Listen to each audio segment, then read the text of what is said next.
Naturellement, quand on parle d'Europe, il faut parler de la tête de l'Europe, comme dans ce célèbre map que Fernando Pessoa avait fait.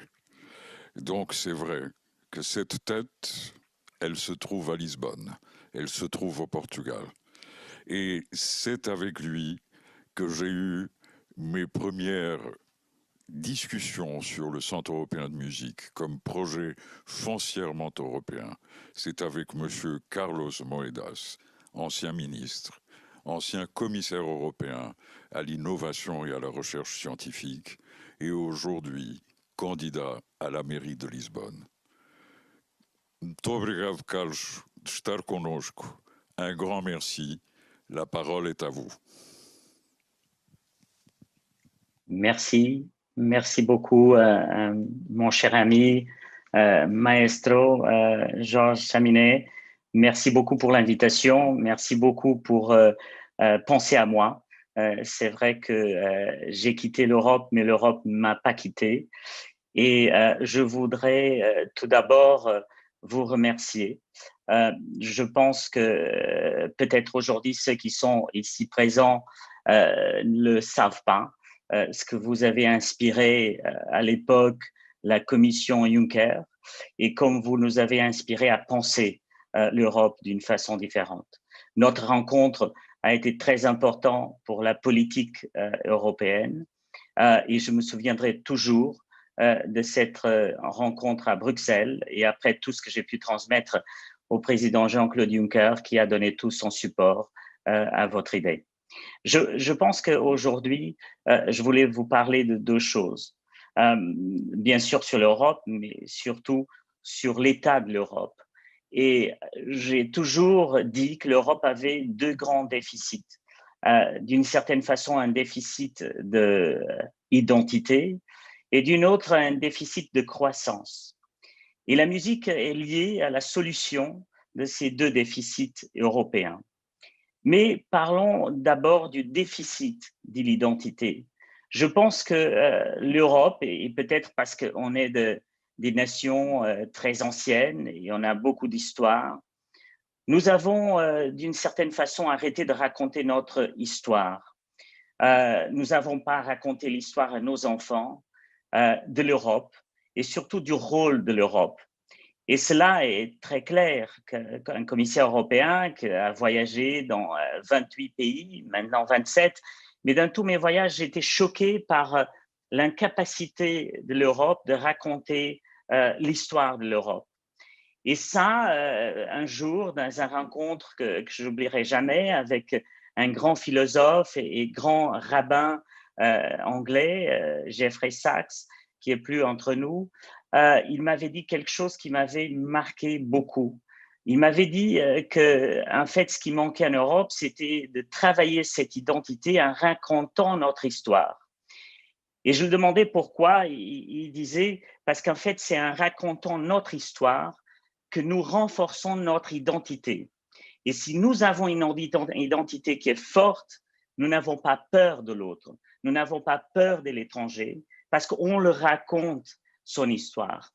Et c'est intéressant parce que quelqu'un comme moi qui a vécu aux États-Unis, on sent, et moi, dans les années 90 aux États-Unis, je sentais exactement ça. C'était un pays où tout le monde racontait l'histoire. Quand on allait visiter le monument de Lincoln, on voyait le Gettysburg Address, et on le lisait, on comprenait l'histoire. Quand on allait à le cimetière de Arlington, on voyait le discours de Kennedy, What can you do for your country? Et je pense qu'en Europe, on a arrêté de faire ça. Et on a arrêté de faire ça parce qu'il n'y a pas cette conscience de l'histoire européenne et de ce lien européen. Et le lien européen par excellence, c'est exactement la musique. Et quand je racontais l'histoire, les histoires que Georges me racontait à mes collègues, je sentais qu'il n'y avait pas, que les gens ne comprenaient pas le rôle de la musique dans l'union de l'identité européenne. Et c'est sur Georges que j'ai commencé à travailler ce sujet et dont les lectures d'un livre que je vous conseille qui s'appelle The Europeans, d'un grand académique, Orlando Figes, qui effectivement travaille et raconte l'histoire de Pauline Viardot, de Louis Viardot et de la relation avec Ivan Turgenev, qu'on comprend le rôle de l'Union de l'Europe sur cette culture de la musique autour de l'Europe. Et je pense que Jean Monnet, comme vous le savez, il y avait Pascal Lamy qui un jour avait dit que Jean Monnet, si c'était à refaire, il commencerait par la culture. Phrase que Jean Monnet l'a jamais dit, mais qu'il l'avait sûrement pensé. Et quand on voit le rôle que nous, aujourd'hui, après toute cette pandémie, avec tout ce qu'on a vécu, avec ce plan de relance européen, qu'on met très peu sur la culture, je viens d'écrire une lettre à Ursula von der Leyen en disant que c'est d'une certaine façon scandaleux qu'on n'a rien appris, parce qu'on a mis de l'argent sur beaucoup de choses, mais encore une fois, on va perdre la capacité d'investir vraiment dans la culture. Et si on regarde dans l'histoire aussi des États-Unis, c'était exactement en 1935 quand la femme du président Roosevelt a lancé le grand projet Federal Papers, Number One. C'était un projet de l'investissement de 4 milliards de dollars à l'époque, ce Federal Project Number One, dans la culture aux États-Unis. Et aujourd'hui, la puissance des États-Unis, c'est exactement sa culture, le cinéma, la musique, c'est une des plus grandes exportations des États-Unis. Et encore une fois, je suis triste que l'Europe n'a pas encore compris cela, mais je pense qu'on va dans le chemin. Le chemin, il sera long. Il faut que beaucoup de gens comme vous racontent l'histoire. Ne vous fatiguez jamais de raconter l'histoire et l'histoire de l'Europe et de l'histoire de la musique, parce que c'est en racontant l'histoire qu'on change la façon de regarder les pouvoirs européens et de l'investissement dans la culture. Le deuxième point que je voulais au moins vous raconter aujourd'hui, c'était que beaucoup de gens dans votre domaine, vous parlez de la passion, vous parlez de l'histoire, vous parlez de cette identité que Georges parle d'une façon tellement passionnante, mais parfois vous ne parlez pas du rôle de la musique dans la croissance économique. Et le déficit que nous avons aujourd'hui en Europe de croissance économique, il vient aussi de la difficulté de comprendre que dans un monde digital, la croissance, elle vient de l'innovation. Et l'innovation, elle vient de l'intersection des disciplines. Aujourd'hui, on ne peut plus innover sans innover dans l'intersection de l'art, de la musique et des sciences. On ne peut pas innover sans être dans les intersections. Et on l'a été toujours dans l'histoire, mais le monde numérique ou digital, comme on dit en anglais, il est venu en fait donner une capacité au monde de se centrer sur ces intersections. Parce que d'une certaine façon, le cœur des disciplines, nous le savons déjà, nous l'avons déjà étudié. Tout ce qu'on pouvait inventer, créer au niveau du cœur des disciplines, ça a été déjà fait. Si on revient dans l'histoire, aujourd'hui, quand on regarde les innovations, elles sont plus dans le cœur de ces disciplines. Quand on regarde le transistor, 1940, c'était une invention dans le cœur de la physique ou de la chimie. Mais quand on regarde un téléphone intelligent, là, on va beaucoup plus sur ces intersections. Et donc, il faut regarder l'histoire. Moi je suis très inspiré par l'histoire de l'innovation. Et un des auteurs exceptionnels aussi dans ce domaine, c'est le grand biographe Walter Isaacson, qui écrit un grand livre sur les innovateurs et qui commence exactement avec l'histoire de Ada Lovelace. Ada Lovelace était la fille de Lord Byron et elle avait été un peu marquée sur l'histoire du père qui avait quitté sa mère très jeune. Lord Byron était un grand écrivain, poète. Et la femme de Lord Byron, quand ils ont divorcé, elle a en fait influencé sa fille de jamais aller sur les sciences sociales. Elle l'a fait étudier de la mathématique. Mais Ada Lovelace, elle avait toujours ce goût par la littérature de son père, par la poésie, par tout ça. Et donc, Ada Lovelace, elle a été la première programmatiste d'ordinateur quand elle a fait la programmation de l'échelle de Bernoulli en 1840. Elle avait un chef, c'était un homme, Charles Babbage, et Charles Babbage a pris tout le crédit, bien sûr, parce qu'elle était une femme, donc elle n'avait pas le droit à avoir le crédit à ce qu'elle avait créé elle-même. Mais elle avait dit quelque chose que Charles Babbage n'a jamais dit. En 1840, Ada Lovelace, quand elle a programmé cette échelle de Bernoulli, elle a regardé Charles Babbage et c'est écrit, elle a dit, un jour, on va pouvoir aussi programmer de la musique et de la poésie. Regardez comme quelqu'un en 1840, parce qu'elle avait ce lien avec son père qui était un poète, elle avait compris que cette programmation mathématique, un jour, pourrait aussi avoir une intersection avec la musique, la poésie.